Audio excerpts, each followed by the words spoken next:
ఈరోజు 4 గంటలకే లేసేసాడు చిన్నోడు. ఇంట్లో already half an hour time waste చేశాడు. ఇంకా పొరపాటున బాల్కనీలోకి తీసుకొచ్చా అంతే. అక్కడ ఫిక్స్ అయిపోయాడు. అరగంట అయినా బయట నుంచి కదలడు. ఇంట్లోకి తీసుకెళ్దామని ట్రై చేస్తే ఒకటే ఏడుపు. మళ్ళీ బాల్కనీలోకి తీసుకురాగానే హ్యాపీగా ఆడుకోవడం. ఎంత నాటకాలో వాడి దగ్గర, అసలు పనే చేసుకోనివ్వలేదు.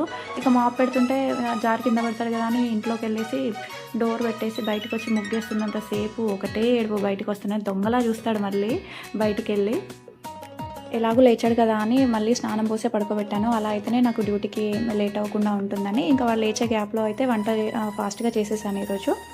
చిన్నోడికి ఉగ్గు మానిపించేసి రైస్ పెడదామని చాలాసార్లు ట్రై చేశాను ఈ వీక్లో, కానీ ఎప్పుడు సరిగా తినలేదు. సో వాటర్ కన్సిస్టెన్సీ కొంచెం చేంజ్ చేసి మళ్ళీ ట్రై చేశాను.